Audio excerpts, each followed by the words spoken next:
হরে কৃষ্ণ। আগামী 27শে জ্যৈষ্ঠ 11 জুন বুধবার পবিত্র জ্যৈষ্ঠী পূর্ণিমা। এই পবিত্রতম শুভ দিনে কিছু করুন কিংবা না করুন, অবশ্যই এই স্থানে 1 টাকা দান করুন। এতে মা লক্ষ্মীর কৃপায় সংসারের সৌভাগ্য তো আসবেই, সেই সাথে আপনাদের সকলের মনোবাসনা মা লক্ষ্মীর কৃপায় পূর্ণ হবে। দেখুন, হিন্দু ধর্ম শাস্ত্র অনুযায়ী এই পূর্ণিমাকে সব থেকে গুরুত্বপূর্ণ তিথি বা শুভতম তিথি হিসেবে ধরা হয়েছে। কেননা বিশেষ করে বিবাহিত নারীরা তাদের স্বামীর দীর্ঘায়ু ও সংসারের সকল মনোবাসনা বা সকল মঙ্গল বিধানের জন্য বিবাহিত নারীরা এই দিন উপবাস করে থাকে এবং এই দিনে লক্ষ্মী নারায়ণ পূজা করার বিধি রয়েছে শাস্ত্রে। বিশেষ করে যে সংসারের সুখ সমৃদ্ধির জন্য এই দিনে স্বয়ং মা লক্ষ্মী নারায়ণের পূজার বিধিও রয়েছে। এগুলো আমার কথা না, এগুলো অবশ্যই শাস্ত্র নির্ধারিত কথা। তবে ভিডিওর যে মূল প্রসঙ্গ, যে কিছু করেন কিংবা না করেন, অবশ্যই এই পবিত্রতম শুভ দিনে, এই জ্যৈষ্ঠ পূর্ণিমার দিন এই স্থানে দান করুন মাত্র 1 টাকা। এতে মা লক্ষ্মীর কৃপায় সংসারের সৌভাগ্য উদয় হবে। তো কথা প্রসঙ্গে এগুলো নিয়ে তো আলোচনা থাকছেই, সেই সাথে আরো থাকছে যে এই শুভ তিথিতে আমাদের কি কি করা উচিত এবং আমাদের কি করা উচিত নয়, এবং এই শুভতম তিথিতে আমরা কিভাবে ব্রত পালন করব, তো সেই ব্রত পালনের নিয়ম রয়েছে এবং আমরা আরো জানবো যে এই ব্রতের পিছনে যে শাস্ত্রীয় ব্যাখ্যাগুলো রয়েছে। তো কথা প্রসঙ্গে আমরা স্টেপ বাই স্টেপ অবশ্যই আমরা জানার চেষ্টা করব। তো এজন্য আমাদের ভিডিওর শুরু থেকে শেষ অবধি থাকতে হবে। তো সকলকে স্বাগত জানাই আমাদের এই ধর্মকথা চ্যানেলে। এখানে আমরা একাদশী ব্রত, ধর্মীয় তথ্য, শাস্ত্রীয় কাহিনী, পূর্ণিমা, অমাবস্যা, শুভতিথি বিষয়ক বিভিন্ন হিন্দু ধর্মীয় ভিডিও দিয়ে থাকে। আসুন আগামী কিছুক্ষণ একসাথে ধৈর্য সহকারে ভিডিওটি শুরু থেকে শেষ অবধি দেখার অনুরোধ রইল। তো ভিডিওটি যদি ভালো লেগে থাকে একটি লাইক করবেন এবং কমেন্টে জয় মা লক্ষ্মীর জয় একবার হলেও লিখে যাবেন, এবং ভিডিওটি যাতে আপনাদের উপকারে আসে এবং এরকম হিন্দু ধর্মীয় শাস্ত্র যদি আরো ভিডিও পেতে চান, অবশ্যই চ্যানেলটি সাবস্ক্রাইব করে আমার পাশে থাকবেন।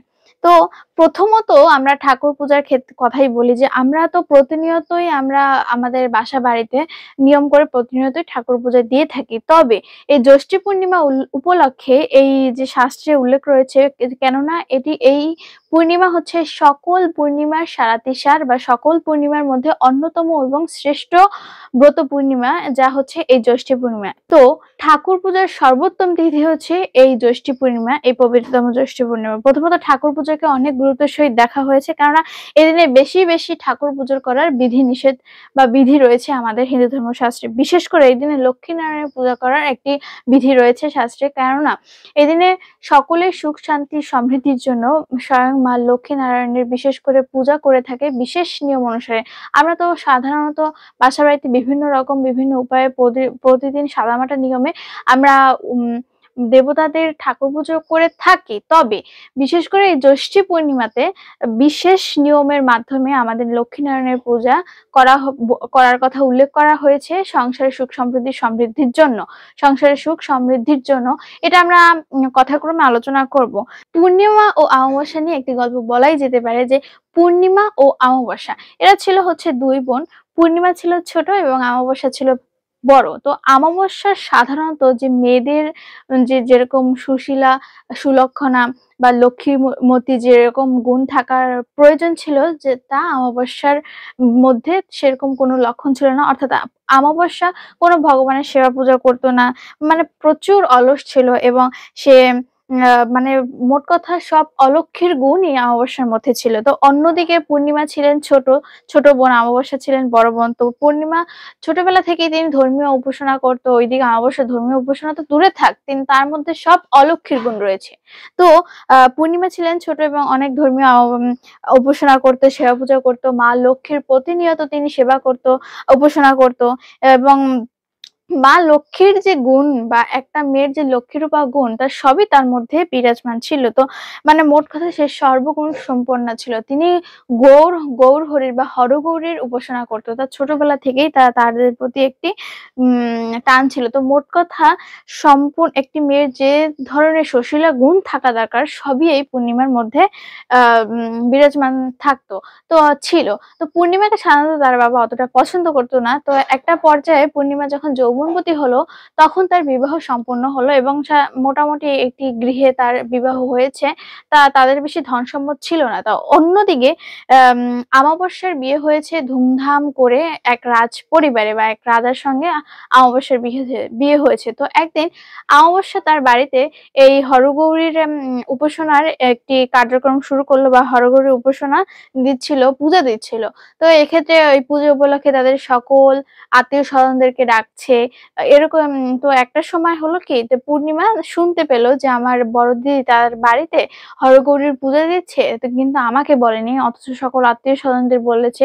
এই কথাটি সে আবার তার আত্মীয় স্বজনের মাধ্যমে জানতে পেরেছে যে তোমার বোন তো, তোমার বড় দিদি আমাবস্যা তো এরকম পূজা দিচ্ছে হরগৌরীর, এখানে তোমাকে বললো না, এটা কি ধরনের কথা। তো এরকম শুনে পূর্ণিমা একটু মনক্ষুণ্ণ হলো, সে একটু দুঃখ পেলো যে আমার দিদি কেন বললো না।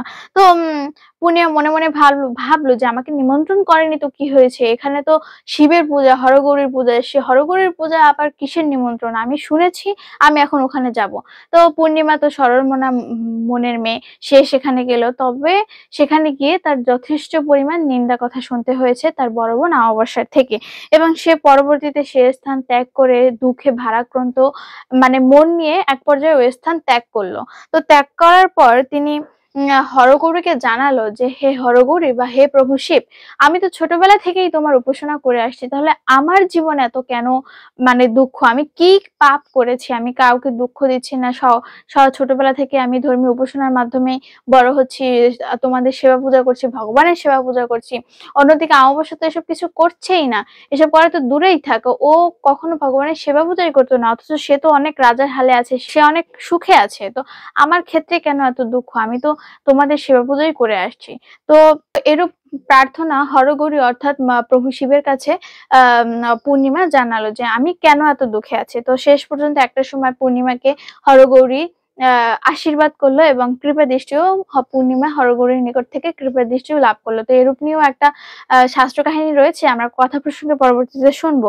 এটা বলারই একটা কারণ যে এই জ্যৈষ্ঠী পূর্ণিমার দিন বিশেষ করে ইষ্ট দেবতাদেরকে সন্তুষ্ট করার জন্য বিশেষ নিয়মের মাধ্যমে পূজার কথা বলা হয়েছে, যে আমাদের সকলেরই ইষ্ট দেবতা থাকা জরুরি। আমরা সবসময় তো ইষ্ট দেবতার পূজা করতে পারি না, আমরা সাধারণত বাসা বাড়িতে কোনো মতে পূজা দিয়ে উঠতে পারলে বাঁচি, এরকম একটা মনোভাব আমাদের। তবে এই বিশেষ দিনে, এই যে জ্যৈষ্ঠী পূর্ণিমার এই পবিত্রতম শুভ দিনে বিশেষ করে এই ইষ্ট দেবতাদের পূজা করার বিধান রয়েছে। শুধুমাত্র এই পূর্ণিমা মতো শুভ দিন না, এরকম হিন্দু ধর্ম শাস্ত্রে যে বিশেষ বিশেষ তিথি রয়েছে, বিশেষ বিশেষ শুভ তিথি রয়েছে, এই শুভতম দিনে, এই পবিত্রতম দিনে ইষ্ট দেবতাকে বিশেষ নিয়মের মাধ্যমে পূজা করার বিধান রয়েছে। যে দেখুন, আমাদের সকলেরই ইষ্ট দেবতা থাকা উচিত। তো আমাদের কেউই ইষ্ট দেবতা ছাড়া কোনো কিছু হয় না সংসারে, তো সবার ইষ্ট দেবতা থাকা উচিত। রাবণের পর্যন্ত ইষ্ট দেবতা ছিল, কেউ জগন্নাথকে ইষ্ট দেবতা হিসেবে মানছে বা তাকে জগন্নাথকে ইষ্ট দেবতা হিসেবে পুজো করছে, কেউ বা বিষ্ণুকে পূজা করছে,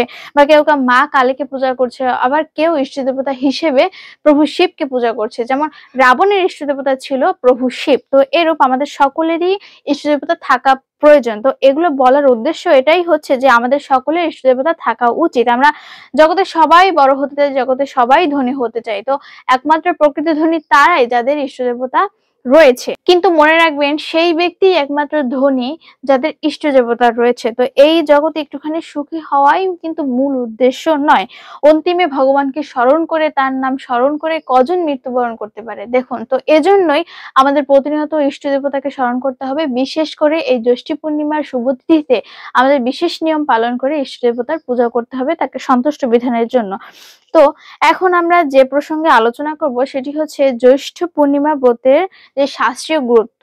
তো আমরা তো কম বেশি সবাই কোনো রেফারেন্স ছাড়া, বিশেষ করে এই কলিযুগে, এই কলহর যুগে আমরা কোনো প্রমাণ ছাড়া কিছু বিশ্বাস করতে চাচ্ছি না। তো সেক্ষেত্রে এই জ্যৈষ্ঠী পূর্ণিমা সম্পর্কে আমাদের শাস্ত্রে কি বলা হয়েছে, তো এক্ষেত্রে যে স্কন্দ পুরাণের বট সাবিত্রী মাহাত্ম্য, আরেকটা কথা বলে রাখি যে এই যে জ্যৈষ্ঠী পূর্ণিমা, এই জ্যৈষ্ঠী পূর্ণিমার আরেক নাম হচ্ছে বট পূর্ণিমা অথবা বট সাবিত্রী পূর্ণিমা। তো এক এক অঞ্চলে এক এক নামে এই পূর্ণিমাকে চেনে।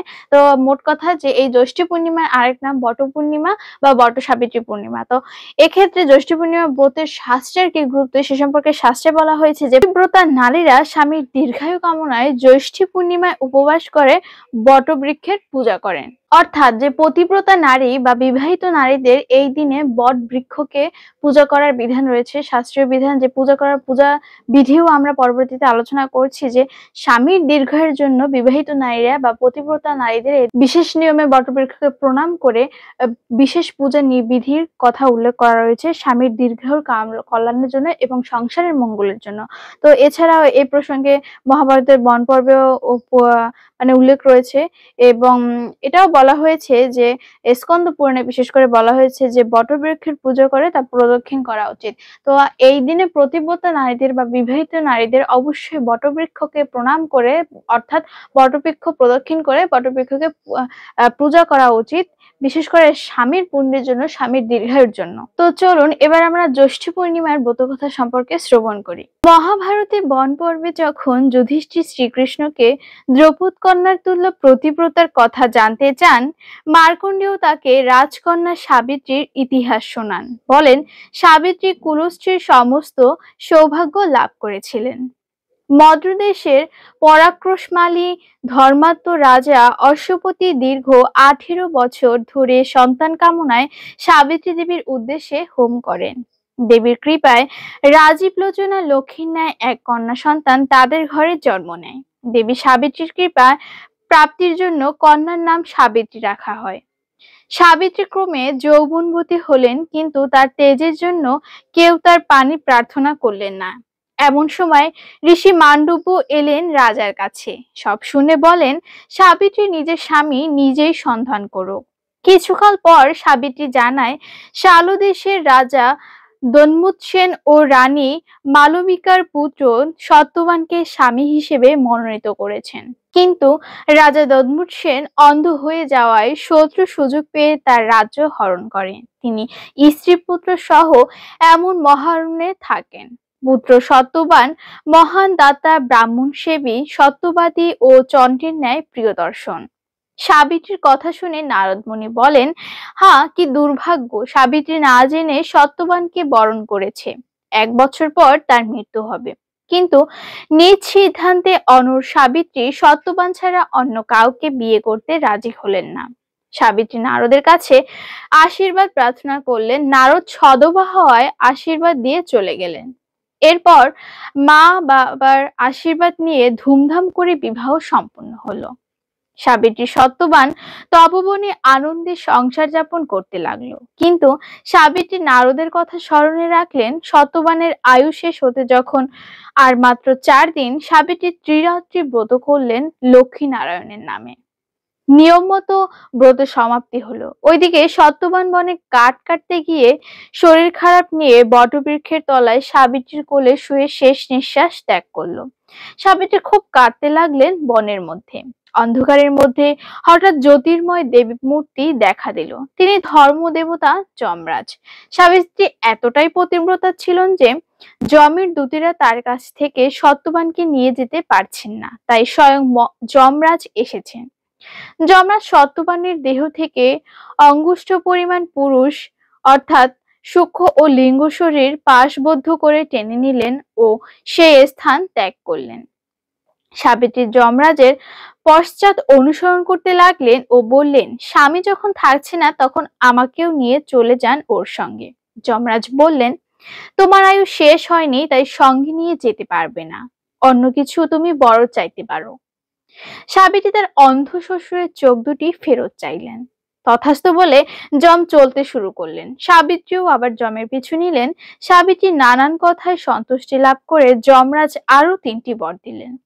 প্রথম বরে যমরাজ সাবিত্রী শ্বশুরের রাজ্য ফিরিয়ে দিলেন। দ্বিতীয় বরে সাবিত্রীর পিতা শতপুত্রের বর দিলেন।